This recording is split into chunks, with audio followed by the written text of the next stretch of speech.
होना चाहिए। लेकिन दुर्भाग्य से हमें इतिहास के नाम पर वो गढ़े हुए नैरेटिव बताए और पढ़ाए जाते रहे जिनसे हमारे भीतर हीन भावना पैदा हो। बावजूद इसके हमारे समाज ने, हमारी परंपराओं ने इन गौरव गाथाओं को जीवंत रखा। साथियों, अगर हमें भारत को भविष्य में सफलता के शिखरों तक ले जाना है तो हमें अतीत के संकुचित नजरियों से भी आजाद होना पड़ेगा। इसलिए आजादी के अमृत काल में देश ने गुलामी की मानसिकता के मुक्ति का प्रण फूंका है। वीर बाल दिवस देश के उन पंच प्राणों के लिए प्राणवायु की तरह है।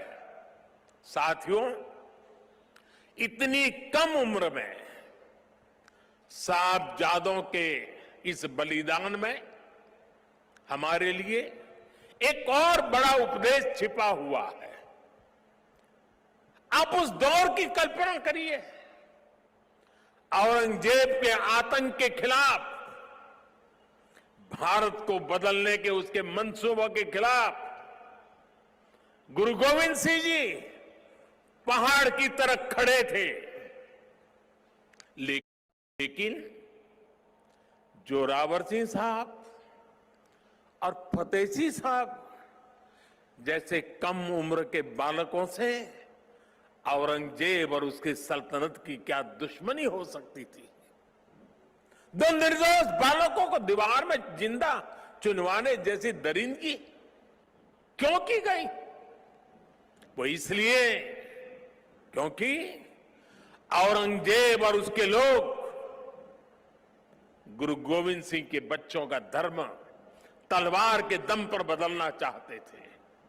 जिस समाज में, जिस राष्ट्र में उसकी नई पीढ़ी जोर जुल्म के आगे घुटने टेक देती है, उसका आत्मविश्वास और भविष्य अपने आप मर जाता है।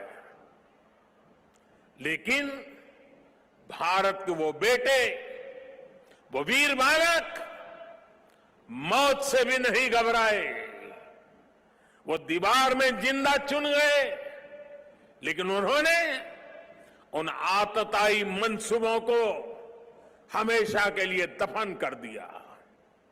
यही किसी भी राष्ट्र के समर्थ युवा का सामर्थ्य होता है। युवा अपने साहस से समय की धारा को हमेशा के लिए मोड़ देता है।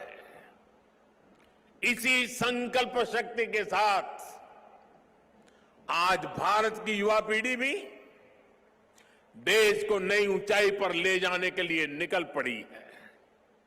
और इसलिए अब 26 दिसंबर को वीर बाल दिवस की भूमिका और भी अहम हो गई है।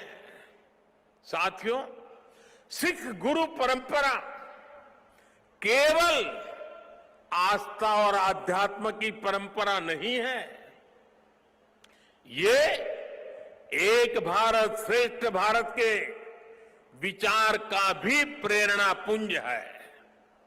हमारे पवित्र गुरु ग्रंथ साहब से बड़ा इसका उदाहरण और क्या हो सकता है।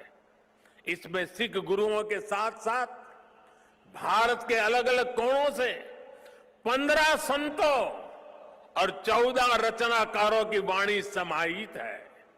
इसी तरह आप गुरु गोविंद सिंह जी की जीवन यात्रा को भी देखिए। उनका जन्म पूर्वी भारत में पटना में हुआ। उनका कार्यक्षेत्र उत्तर पश्चिमी भारत के पहाड़ी अंचलों में रहा और उनकी जीवन यात्रा महाराष्ट्र में पूरी हुई। गुरु के पंच प्यारे भी देश के अलग अलग हिस्सों से थे।